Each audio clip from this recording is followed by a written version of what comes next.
अस्सलाम वालेकुम। Hello friends, welcome to my channel Rozina's recipe. आज मैं आप सबके साथ शेयर करूंगी क्विक लंच या डिनर रेसिपी जो कि है पनीर मसाला। तो चले स्टार्ट करते हैं। एक पैन में 3 to 4 टेबलस्पून कुकिंग ऑयल लेते हैं।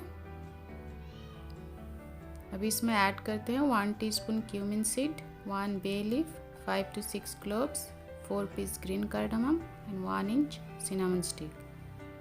अभी इसको 1 मिनट के लिए सौटे करते हैं। अभी ऐड करते हैं 1 मीडियम साइज चॉप्ड ऑनियन। अभी इसको फ्राई करते हैं। बहुत ज़्यादा इसको फ्राई नहीं करना है। जब इसका कलर चेंज होना स्टार्ट हो जाएगा तो उस पॉइंट पे ऐड करते हैं ginger garlic paste. Ginger garlic paste मैंने इधर 2 टेबलस्पून लिया है, उसको ऐड कर देते हैं।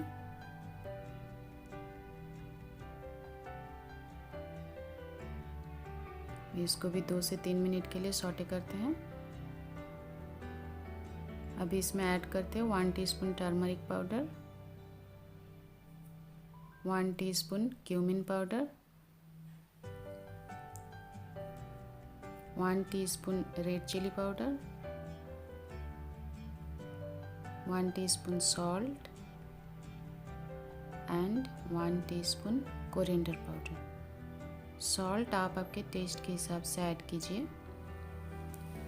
अभी मसाला को 1 मिनट के लिए मीडियम हीट में भूनते हैं।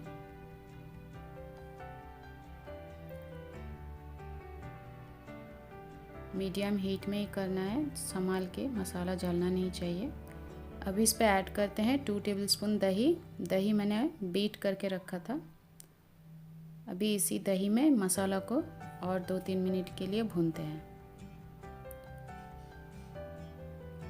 मीडियम हीट में इसको 2-3 मिनट के लिए अच्छे से भून लेते हैं।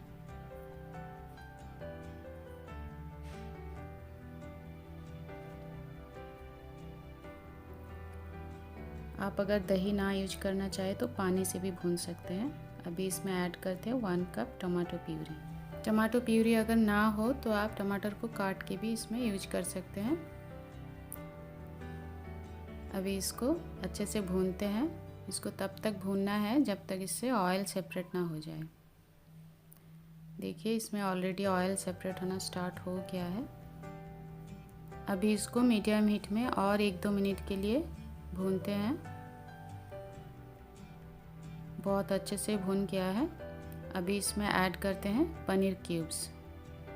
पनीर मैंने 500 ग्राम्स लिया है और ये मेरा फ्रोज़न पनीर है। आप चाहे तो फ्रेश पनीर भी यूज कर सकते हैं, लेकिन पनीर को मैं फ्राई नहीं करती हूँ, मैं डायरेक्ट इसको ऐड करती हूँ। पनीर फ्राई करते हैं तो थोड़ा टाइट हो जाता है। अभी इसको अच्छे से मिक्स करके ऐड करते हैं 2 कप्स वाटर।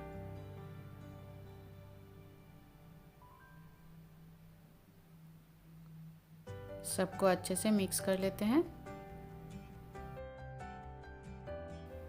अभी इसको कवर करके मीडियम हीट में कुक करते हैं 10 से 15 मिनट्स के लिए।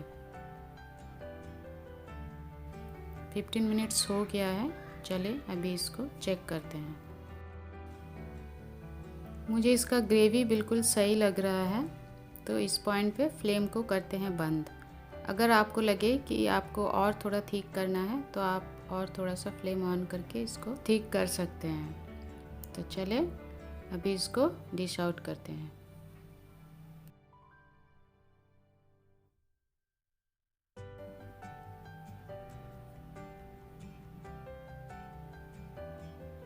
अभी इसको थोड़ा दही और कोरिएंडर लीव्स के साथ गार्निश करते हैं।